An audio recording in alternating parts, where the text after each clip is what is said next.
사랑하는 영락교회 지체들에게 주 안에서 평화 인사를 전합니다. 오늘은 2025년 1월 23일 목요일입니다. 오늘의 묵상 본문은 마태복음 5장 20절로 32절까지의 말씀입니다. 오늘 본문 말씀 5장 20절부터의 말씀은 이렇게 시작합니다. 내가 너희에게 이르노니 너희 의의가 서기관과 바리새인보다 더 낫지 못하면 결코 천국에 들어가지 못하리라.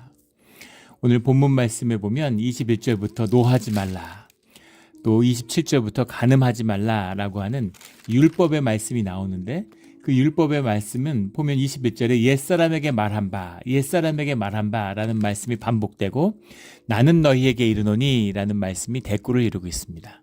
유대인들에게 지금 말씀을 전하고 계신 거잖아요. 유대인들은 율법의 말씀, 구약의 말씀을 알고 있어요. 선지자의 말씀을 기억하고 있습니다. 그런데 그 말씀의 뜻을 깨달아 알지 못하고 있는 것이죠. 마치 그 에티오피아의 네시가 빌립을 만날 때처럼, 너가 읽어서 깨달느냐, 내가 어떻게 깨달을 수가 있느냐 라고 하는 그 대화처럼 알고는 있는데 깨달지 못하는 겁니다. 그래서 옛사람이 말한 바 너희가 이미 알고 있지만 하지만 이제 그 말의 참뜻이 무엇인지를 이제 알아야 된다라고 주님이 그 말씀을 전하여 주시는 거죠. 그 32절까지 걸리는 말씀의 결론이 바로 너희의 의가 서기관과 바리새인보다 더 낫지 못하면 결코 천국에 들어가지 못하리라. 이걸 현상적으로 받는 사람들은 610세까지의 율법을 유대인들이 열심히 지키는데 그들보다 더 열심히 지키지 않으면, 그들보다 더 철저하지 않으면 들어가지 못해, 이렇게 오해하게 되는 거죠. 그 이야기가 아니라 이 주신 율법과 계율의 말씀이 무엇인지를 그 뜻을 깨달아 알아라 라는 겁니다. 법 앞에 법 정신이라는 게 있죠. 법의 정신을 알아야지만이 법이 목표로 하는 것이 무엇인지를 알게 되는 겁니다. 그런데 법의 정신을 잃어버리면 법의 작고 법의 문구를 가지고 현상적으로 충돌하고 다투게 되는 것이죠. 그런 것처럼 그 참된 뜻을 알아라 라는 겁니다. 그리고 21절부터 노하지 말라라는 말씀을 전하게 돼요. 이 말씀을 이렇게 묵상할수록 굉장히 깊은 묘미가 있죠. 깊은 뜻이 들어 있습니다. 21절에 옛사람이 말한 바 살인하지 말라, 누구든지 살인하면 심판을 받게 되리라 했다는 것을 너희가 들었으나, 계명 10계명의 말씀이잖아요. 살인하지 말라. 6계명에 나오는 살인을 하지 말아라 하는 그 말씀인데, 살인하지 말라라는 게 뭐 세상에 나쁜 짓 많은데 살인만은 하지 마라 이런 뜻이 아니죠. 생명은 주님이 주신 것이고 생명을 깊이 존중해야 된다. 세상에 무엇과도 바꿀 수 없는 생명의 깊이, 생명의 존엄이 있다라는 말씀이잖아요. 그 말씀을 들었는데 그 말씀의 뜻이 무엇인지를 주님이 말씀하시는 거죠. 나는 너희에게 이르노니, 너희가 이렇게 들었는데 그 뜻은 이것이다 라고 주님이 말씀해 주시는 거예요. 뭐라고 말씀하시냐면, 형제에게 노하는 자마다 심판을 받게 되고 형제를 대하여 라가라고 하는 자는 공회에 잡혀가게 되고 미련한 놈이라 하는 자는 지옥불에 들어가게 되리라. 이 말씀이 이제 아주 오묘한 말씀이죠. 이 말씀이 형제라고 하는 것, 이때 형제는 자기의 육친을 얘기하는 것이 아닙니다. 육친을 포함해서 유대인들은 공동체 사회니까 모두를 서로 형제라고 부르는 거예요. 주 안에서 우리가 형제다. 다 형제로 부르는 거니까 지체이기도 하고 공동체의 지체고 교회를 상징하는 거죠. 근데 그 형제에게 노하는 자마다 심판을 받게 된다. 심판이라고 하는 것은 이 7인의 장로재판소를 얘기하는 거죠. 로컬 코트입니다. 지방에 있는 그 지역의 7명의 장로들이 지역에서 이제 그 재판을 행하는 거예요. 그것이 심판입니다. 노한다고 하는 것은 그냥 내가 화가 좀 났는데 짜증내고 이런 게 아니죠. 대노하는 거죠. 극대노하는 겁니다. 화에 사로잡힌 거죠. 그래가지고 이렇게 미치는 것, 막 소리 지르고 이러는 거, 이런 거예요. 근데 그런 사람은 심판을 받게 된다. 지방의 7인 장로가 주관하는 로컬 코트에 쓰게 된다, 이런 거죠. 형제를 대하여 라가라고 하는 자, 라카라고 하는 것은 이제 뭐 침뱉다 이런 뜻인데 업신여긴다 이런 뜻이죠. 무시하는 거예요. 업수히 여기는 겁니다. 그런 사람은 공회에 가게 된다. 공회에 가게 된다라는 거, 공회라는 건 산헤드린이죠. 성전 재판을 말하는 겁니다. 거기에 끌려가게 되고, 미련한 놈이 형제에 대해서 미련한 놈이라고 하는 자, 미련하다라고 하는 건 이제 오라스 뭐 이런 말이 오라스 뭐 이런 말로 기억하는데 바보, 뭐 정신 나간 자, 어리석은 자 이런 뜻이죠. 바보라는 뜻. 우리가 말하는 바보입니다. 형제한테 이 바보야 이렇게 얘기하는 자들은 지옥불에 들어가게 되리라. 재밌죠? 예. 노하고 라가라고 하고 바보라고 하는 자 점점 수위가 낮아져요. 예, 노하다라고 하는 건 막 집어 던지고 막 상 업고 이러는 거예요. 예, 그리고 그 라가라고 하는 건 업수위 여기고 침 뱉고 이러는 거죠. 그리고 미련한 놈이라는 자는 바보라고 얘기하는 겁니다. 수위가 점점 내려가는데 처벌은 점점 올라가죠. 지방 심판에서 산헤드린의 심판으로 거기서 이 지옥불에 들어간다는 게 무슨 얘기예요? 헤븐리 코트잖아요. 하늘의 심판을 받게 된다 이런 얘기죠. 그래서 죄가 점점 적어지는데 심판의 강도는 점점 더 세지는 거죠. 왜 그럴까? 왜 반대로 갈까? 왜 반대로 가겠어요? 현상이 아니라 본질의 문제다라는 것을 말씀하고 있는 거죠. 본질의 문제. 본질의 문제가 뭐예요? 현상적으로 보면 죄가 있다 없다 하지만 뒤에 나오는 말씀하고도 연결되죠. 우리는 행위로 했으면 죄라고 생각하고 행위로 나타나지 않으면 죄가 아니라고 생각합니다. 현상을 바라보니까 내가 도둑질하고 싶은 마음이 있어요. 훔치고 싶어. 근데 아무 행동을 안 했어요. 그럼 깨끗하고 무죄인 겁니다. 주님은 우리의 중심을 보시기 때문에 이 핵심이죠. 그래서 우리가 행위를 했거나 안 했거나 중요하지 않아요. 우리가 살인하는 마음을 품었으면 살인했다는 겁니다. 도둑질하고 싶은 마음을 품었으면 도둑질한 것과 진배 없다는 거예요. 행위로 나타나고 안 나타나고는 그게 중요하지 않다는 겁니다. 주님이 보시기에는 이것을 말씀하고 있는 거죠. 그래서 마음이 중요해요. 우리 모두가 주님이 보내셔 왔대서 왔잖아요. 아주 좋은 집안에 부모님이 아주 온유하고 그리고 사랑으로 잘 자랐으면 화가 나도 참습니다. 그런데 막 어릴 때 부모님 돌아가시고 고아화가 돼서 고아원에 자랐다가 입양됐다가 파양되고 뭐 이런 상처 아픔 속에서 자란 사람들은 화가 나면 잘 참질 못해요. 그러면 화가 난 사람은 그 죄가 있고 화를 내지 않는 사람은 죄가 없느냐? 주님은 그렇게 보시지 않는다는 거죠. 중요한 것은 중심의 문제다라는 겁니다. 더 중요한 문제는 뭐냐면 화라고 하는 것, 화를 낸다고 노한다고 하는 것이 우리 에고의 전형적인 현상이에요. 내가 정죄하고 심판할 수 있죠. 나의 정당함이 있기 때문에 그것을 행동으로 표출하고 있는 것이 노입니다. 화예요. 화나고 남을 업수히 여기고 나의 업수히 여기는 것 내가 남보다 높기 때문이죠. 최소한 너보단 잘났어. 이런 얘기잖아요. 남들을 바보라고 부를 수 있는 청지하고 판단하는 거죠. 나는 똑똑해. 너는 바보야. 내 화와 분노가 정당하기 때문에 화를 낼 수 있는 거죠. 에고의 문제예요. 에고의 더 깊은 비밀은 뭡니까? 단절이죠. 형제와의 단절입니다. 형제는 하나야 이 말씀인 거죠. 너희는 하나야. 하나됨이야. 그걸 단절하는 건 다 심판의 대상이야. 이 말씀을 하고 있는 거예요. 단절이 더 큰 것이죠.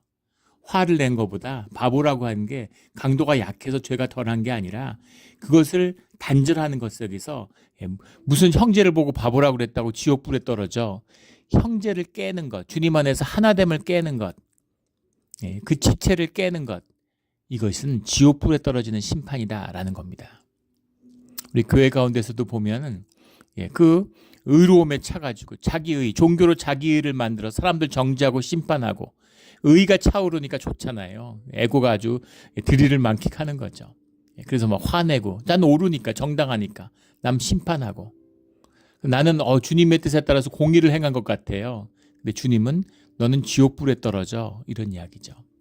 마태복음 전체의 을은 어떤 죄도 용서받을 수 있지만 절대 지옥에 가서는 안 된다라는 주님의 당부죠.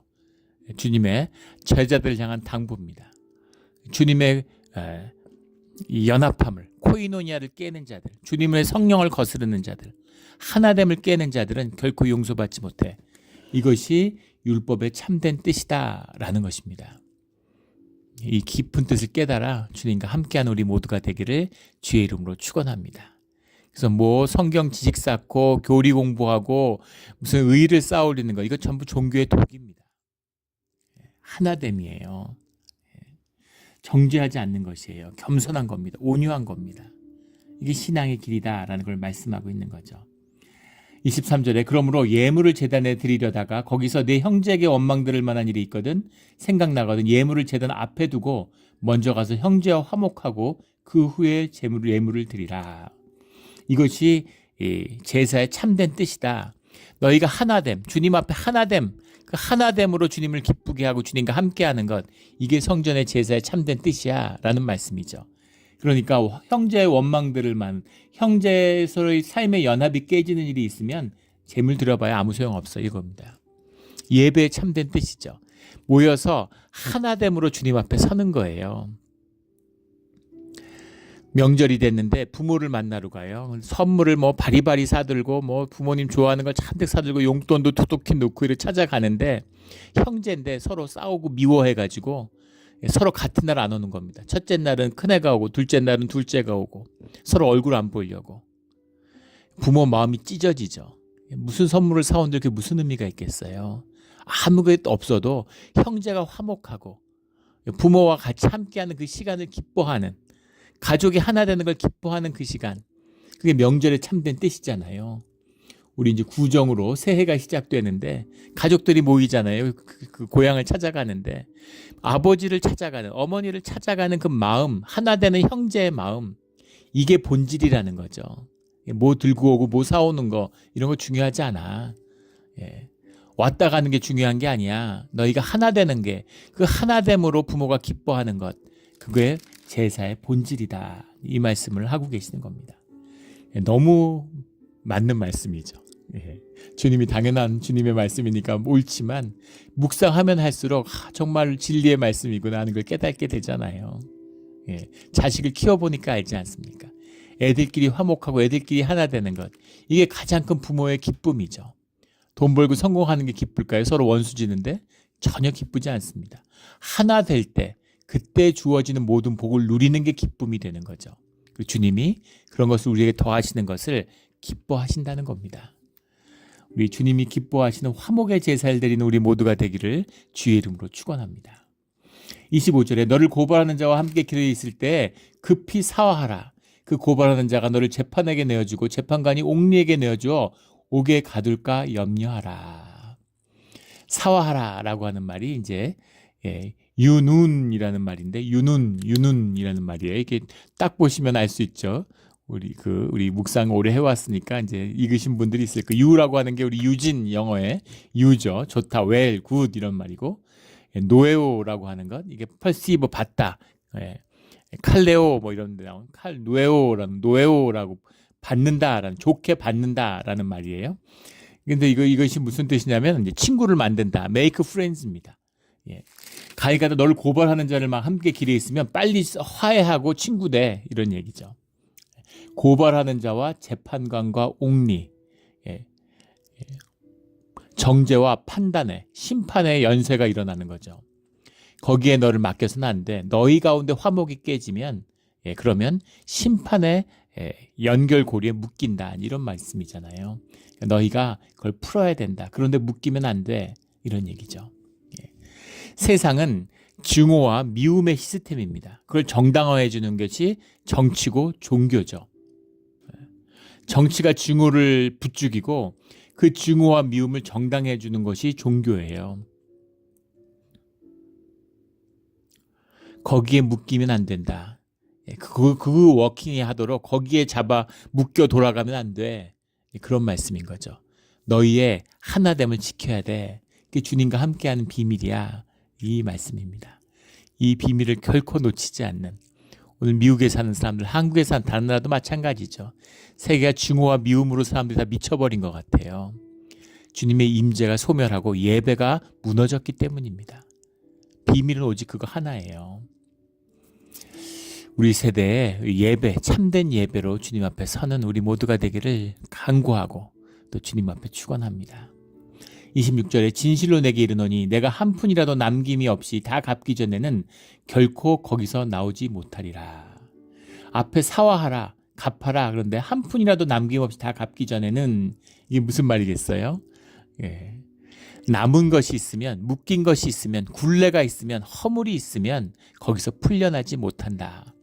예. 고발하는 자와 재판관과 옥리가 지배하는, 지금 세상이 그렇잖아요. 고발하는 자와 재판관이 지배하는 세상입니다. 그런데 그런 세상에 희망이 없다는 거. 너희가 그 세상에서 풀려나고자 하면 거기에 묶인 멍에가 하나라도 있으면 안 돼. 이 얘기죠. 그런데 누가 벗어날 수 있어요? 누가 그 멍에를 벗을 수가 있습니까? 내가 고발하는 자였는데, 내가 비난하는 자였는데, 내가 정죄하는 자였는데, 내가 심판하는 자였는데 내가 어떻게 거기서 벗어납니까? 그것을 한 푼도 남김없이 갚을 수 있는, 갚아줄 수 있는 유일한 비밀은 예수 그리스도의 십자가밖에 없습니다. 이것을 삶의 중심으로 실제로 만나야 되는 거예요. 우리 깊은 비밀을 삶의 중심으로 만나는, 가짜 교리가 아니라, 성경 지식이 아니라 삶으로 만나는, 우리 심령의 중심으로 만나는 우리 모두가 되기를 주의 이름으로 축원합니다. 27절에 또 간음하지 말라 하였다는 것을 너희가 들었으나 나는 너희에게 이르노니 음욕을 품고 여자를 보는 자마다 마음에 이미 간음하였느니라. 앞에서부터 이어지는 이야기죠. 간음을 했고 안 했고는 중요하지 않다. 너희가 음욕을 품었으면 이미 간음한 거야. 이 주님의 말씀입니다. 29일에 만일 내 오른손이 너를 실족하게 하거든 떼어내버리라. 내 백체 중에 하나가 없어지고 온몸이 지옥에 던져지지 않는 것이 유익하며. 30절에 또 만일 내 오른손이 너를 실족하게 하거든 찍어내버리라. 내 백체 중에 하나가 없어지고 온몸이 지옥에 던져지지 않는 것이 유익하리라. 절대 지옥엔 가면 안 돼. 눈을 뽑고 팔을 잘라도 지옥엔 가면 안 가는 게 좋아. 이런 말씀이죠.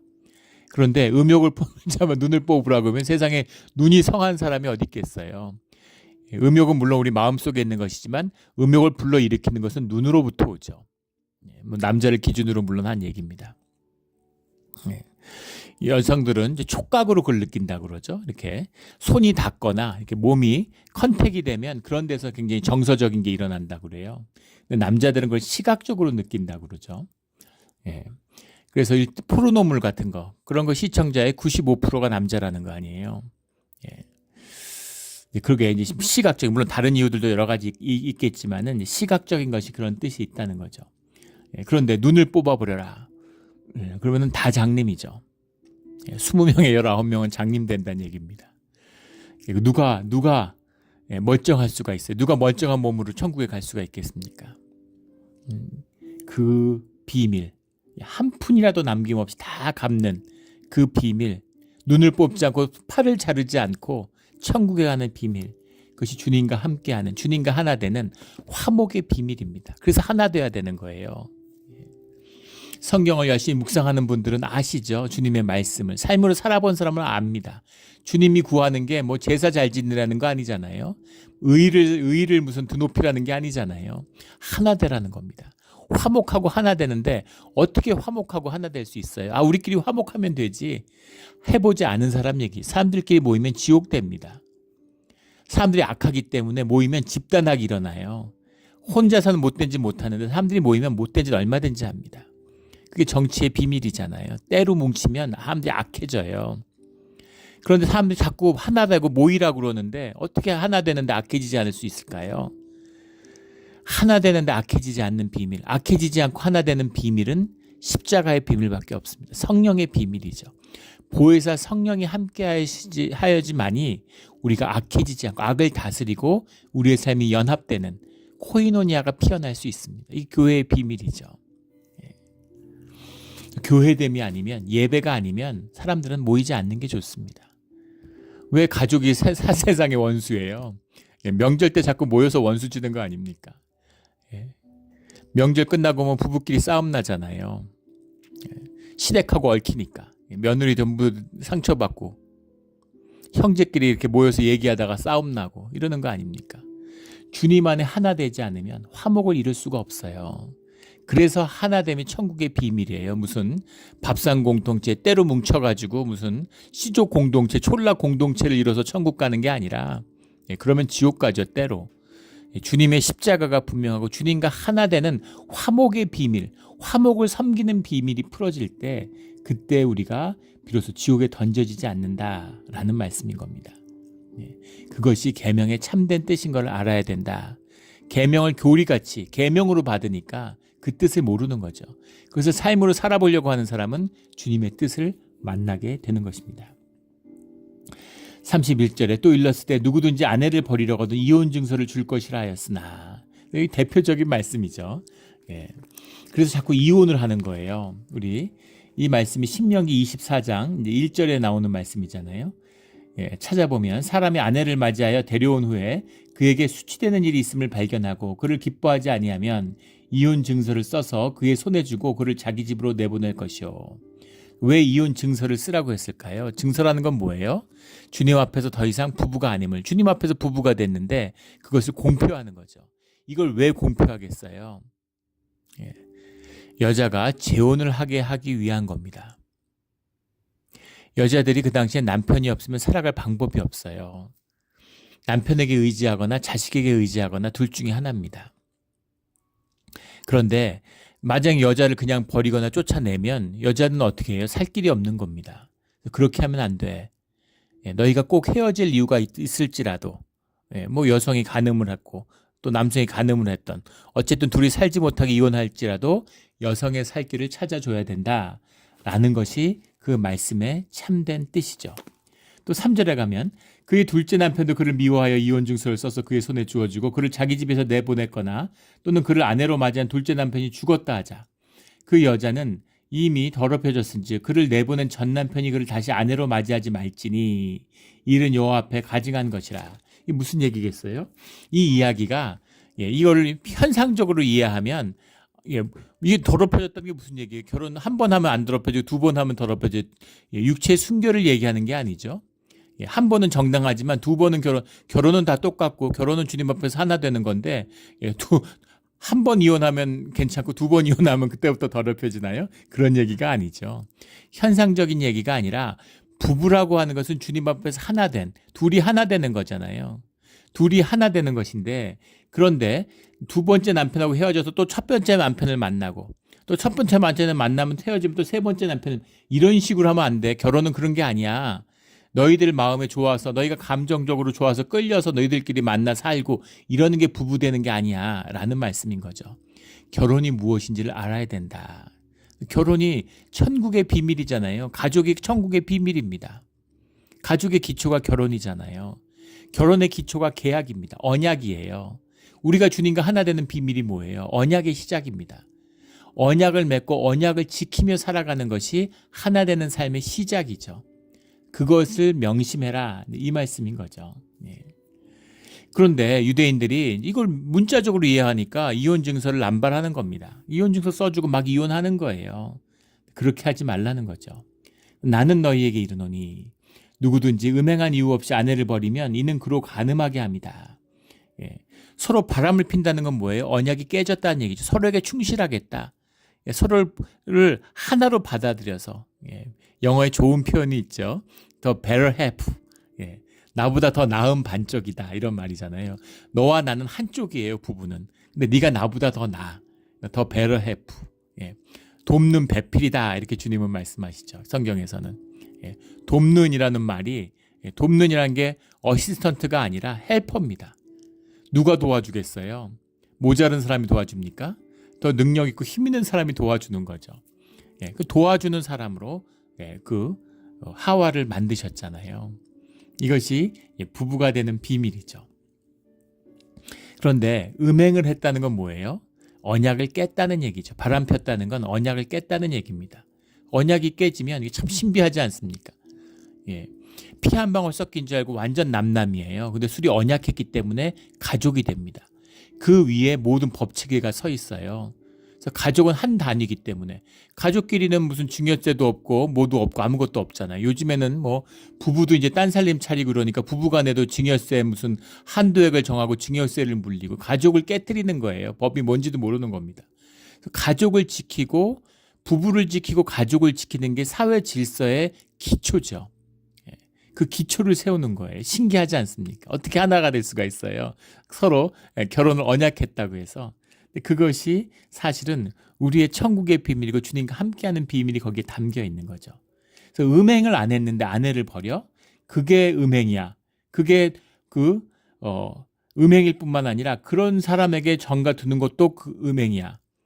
예, 그게 무슨 얘기? 음행은 우리 이 시대의 표현이에요. 이 시대의 표현은 뭐예요? 율법의 얘기는 간음하면 죽는 겁니다. 절대 하지 말아라는 얘기죠. 예. 바람 펴서 이혼하는 이외의 일로 여자를 버리면 안 돼. 이 얘기입니다. 예. 물론 여자가 남자를 버리는 케이스도 있었겠죠. 근데 그런 것은 아마 소수였을 것이고 대부분의 경우는 남자가 여자를 버리는 거죠. 예. 근데 부인이 바람피지 않는 이상으로는 어떠한 이유로도 그 힐렐이라고 하는 그 사도 바울의 뭐 스승이라고 이제 불리기도 하고 힐렐리안 스쿨이라고 불리는 아주 그 전설적인 유대의 랍비죠.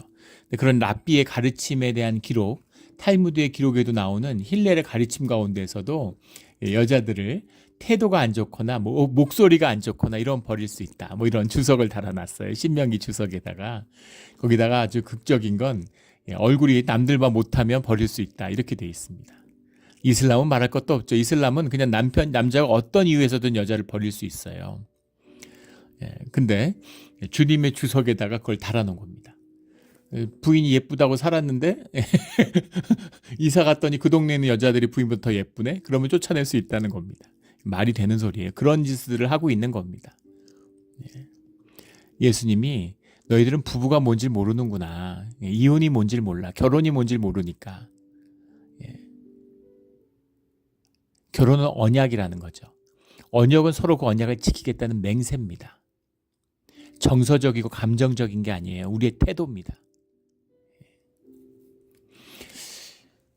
예전에 그 한국 이제 집사님인데 남편이 미국 사람이에요. 잘 나가는 변호사인데 이제 서로 이제 이제 산이 안 산이 이러고 있는 거죠. 남자를 만났는데 남자가 좋은 사람이에요. 사람 좋은 사람인데 근데 뭐라고 얘기를 하냐면 자기 와이프를 여전히 사랑하고 이제 좋아한다는 거죠. 근데 더 사랑하는 여자가 생겼다는 겁니다. 그래서 부인한테 뭐 원망도 없고 부인한테 나쁜 마음도 없고 뭐 부인한테도 자기가 뭐 위자료도 많이 주고 또 그 태어난 아이들한테도 자기가 아버지로서의 책임을 다 할 거라고. 근데 지금 더 사랑하는 여자가 있으니까 그 여자랑 사귀어야 되겠다, 살아야 되겠다 이제 이런 얘기죠. 근데 그런 얘기를 10대나 20대나 할 수 있습니다. 40대나 50대가 그런 얘기를 한다는 건 문제가 있는 거죠. 애인 거예요. 자기 삶의 주체로 쓰지 못한 겁니다. 정말 그 여자가 좋아서 교제를 하고 그 여자하고 행복하게 잘 살 수 있을까요? 100% 헤어진다고 보장할 수 있습니다. 자기 내면이 다루어지지 않았어요. 좋아하던 싫어하던 건 자기 마음입니다. 그런데 자기의 마음을 투사하는 대상을 만났던 것 뿐이죠. 근데 마음이 성숙하고 자라면서 교제하면서 인격을 만나야 돼요. 인격이 교제하는데 그 인격이 하나 되는 것이 부부입니다. 그 부부가 되는 것에는 서로가 하나됨을 이루고 살아가겠다고 하는 약속이 담겨 있는 거죠. 그 언약을 지킴으로 하나 되는 거예요. 하나 됐기 때문에 언약이 지켜지는 것이 아니라. 그래서 우리가 주의 이름으로 주 안에서 결혼을 하고 목사를 증인으로 세우잖아요. 그 얘기는 뭐예요?